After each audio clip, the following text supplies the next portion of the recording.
बिस्मिल्लाहिर्रहमानिर्रहीम। आज के सेशन की अगर बात करें तो आप इसको रेंज बाउंड सा सेशन कह सकते हैं। पहले भी आपको पिछली वीडियो में भी जिक्र किया था कि पिछले 3-4 सेशन जो गुजरे हैं वो तकरीबन 1600 पॉइंट से लेके 1200 पॉइंट और 1000 के पॉइंट के दरमियान में हमारा इंडेक्स जो है मूव कर रहा है डेली बेसिस पे।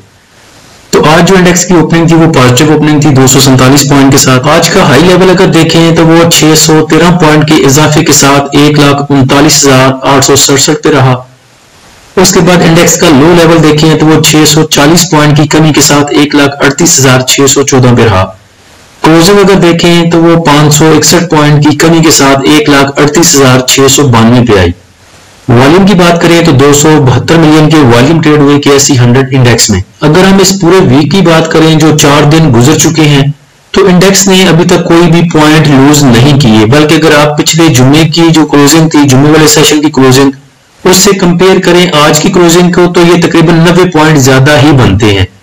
तो कल हो सकता है कि सुबह के टाइम में थोड़ा सा जो हमारा इंडेक्स है वो पॉजिटिव ओपन हो और उसके बाद कल लास्ट टाइम तक आपको पता चल जाएगा, क्योंकि कल रोल ओवर वीक का लास्ट डे है। तो कल लास्ट टाइम तक आपको पता चल जाएगा कि इंडेक्स ने आपके साथ कैसा बिहेव करना है ऑनवर्ड। उसके बाद न्यूज पे अगर बात की जाए तो पाकिस्तान की टीम टैरिफ पे बात करने के लिए अमेरिका पहुंच गई है। उस तरफ से कोई अच्छी न्यूज आती है तो वो एक पॉजिटिव ट्रिगर हो सकता है इंडेक्स के लिए नेक्स्ट। उसके बाद अगला जो वीक है उसमें मॉनेटरी पॉलिसी भी अनाउंस होने जा रही है। आज के टॉप एक्टिव स्टॉक में देखें तो बैंक ऑफ पंजाब में सबसे ज्यादा वॉल्यूम जनरेट हुए तकरीबन 113 मिलियन के। उसके बाद media time, WTL, synergy, HBL investment, power, image, HBL growth fund, FDPL और अस्करी इंश्योरेंस। सिनर्जी को टॉप एक्टिव स्टॉक में देखा तो मुझे याद आया कि सिनर्जी आज अपने अच्छी सपोर्ट लेवल पे था।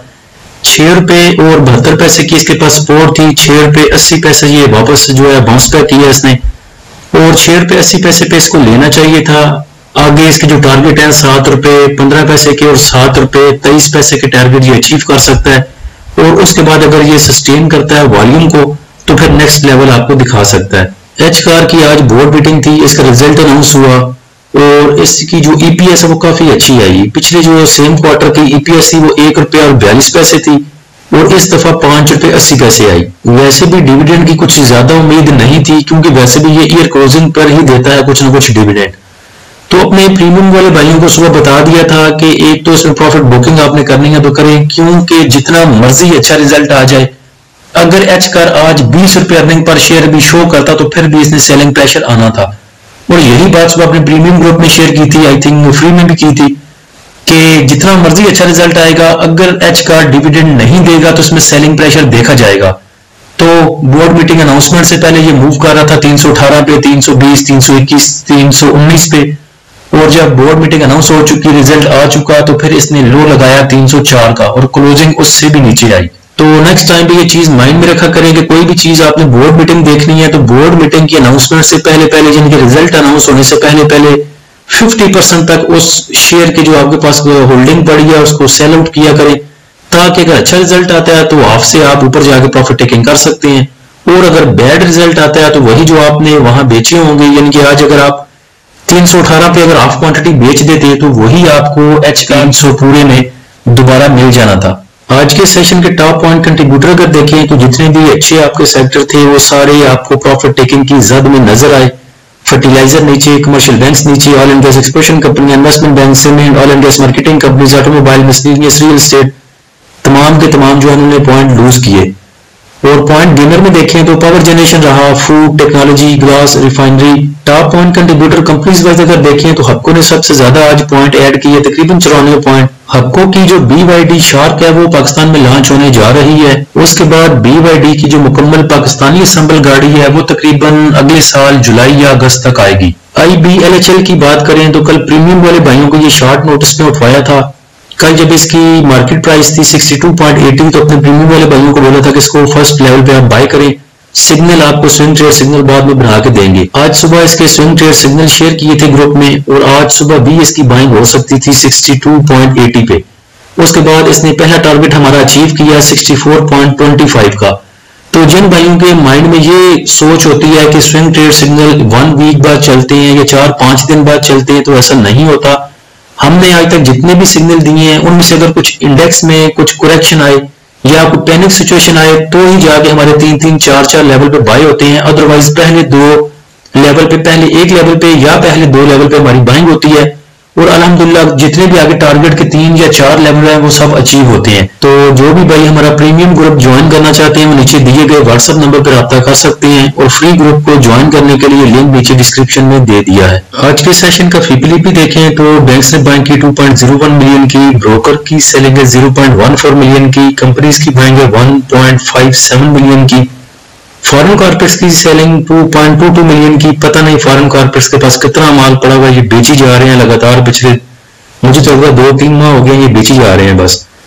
उसके बाद इंडिविजुअल्स की बाइंग है 0.26 की, पार्टिसिपेशन इनकी देखें आज तो ग्रॉस बाइंग 118 मिलियन की और ग्रॉस सेलिंग भी 118 मिलियन की। तो इंडिविजुअल्स आज जो है वो रिस्क लेते हुए नजर नहीं आए। इंश्योरेंस कंपनियों ने बाय किया 1.27 मिलियन का, म्यूचुअल फंड की सेलिंग है तकरीबन $3 मिलियन की, एमपीएफसी की सेलिंग 0.01 मिलियन, अदर ऑर्गेनाइजेशन की सेलिंग 0.12 मिलियन, ओवरसीज पाकिस्तानी की बाइंग 0.34 मिलियन डॉलर की।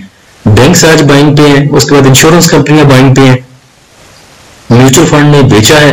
तो ये अच्छी बात है कि अदारे आपस में अगर बाइंग सेलिंग करते हैं तो आप कुछ सुकून का सांस ले सकते हैं। बैंक्स की बाइंग सबसे ज्यादा थी तो बैंक ने 2 मिलियन का 2.5 मिलियन का उठाया है डेट मार्केट में, बाकी अदर सेक्टर में तकरीबन 0.43 का, और उसके बाद कोई ऐसी बहुत बड़ी पार्टिसिपेशन नहीं है बैंक्स की। इंश्योरेंस कंपनियों को देखें तो उन्होंने सिलेक्टेड से सेक्टर में काम किया, 4 सेक्टर को तो उन्होंने हाथ नहीं लगाया, जिसमें फर्टिलाइजर सेक्टर है, उसके बाद पावर जनरेशन, टेक्नोलॉजी, टेक्सटाइल, इनको तो उन्होंने पूछा ही नहीं। 500 मिलियन का उन्होंने उठाया है ऑल अदर सेक्टर में। उसके बाद 0.46 की उनकी बाइंग है कमर्शियल बैंक्स में, फूड में थोड़ी सी बाइंग, और ऑयल एंड गैस एक्सप्लोरेशन कंपनियां और oil and gas marketing companies को सिर्फ उन्होंने टच ही दिया थोड़ा सा। म्यूचुअल फंड को देखिए तो म्यूचुअल फंड थोड़ा सा फर्टिलाइजर सेक्टर में है, उसके बाद थोड़ा सा कमर्शियल बैंक्स में और ऑल अदर सेक्टर में। इंडिविजुअल की नेट बाइंग सेलिंग तो नहीं है, लेकिन सेक्टर वाइज अगर देखा जाए तो oil and gas exploration companies में उन्होंने बाइंग की है इंडिविजुअल ने, उसके बाद oil and gas marketing companies में बाय किया, पावर जनरेशन में बाय किया, टेक्नोलॉजी सेक्टर में बाय किया, थोड़ा सा टेक्सटाइल को बाय किया, साथ में कमर्शियल बैंक्स को बाय किया है 0.19 मिलियन का। मार्केट में आवाजें आ रही हैं कि इंडेक्स जाएगा 1.5 लाख पे, तो ऐसा ना हो कि आपको खब्बी दिखा के सजी मार जाए और आप इस चक्रों में हो कि इंडेक्स 1.5 लाख पे जाएगा, उस हिसाब से आप बाइंग कर लें। तो वो सिलेक्टेड से स्टॉक बाय करें, वो सेक्टर बाय करें जिनमें आपको गुंजाइश मिलती है, बहुत जो बढ़ गए हैं उस तरफ ना जाएं। कोशिश करें कि वो स्टॉक देखें जो कि ओवरसोल्ड की तरफ है, ना कि ओवरबॉट की तरफ। मार्केट की बात करें तो मार्केट ऑलरेडी ओवरबॉट पे है। उसके बाद मॉनेटरी पॉलिसी में कुछ बेसिक पॉइंट कम होने की उम्मीद तो है, लेकिन साथ में आईएमएफ को देखें और बाकी चीजों को कुल मिला के देखें तो रिजर्व होकर काम करें। अल्लाह हम सबका हामी नासर हो। इजाजत दीजिए, अल्लाह हाफिज।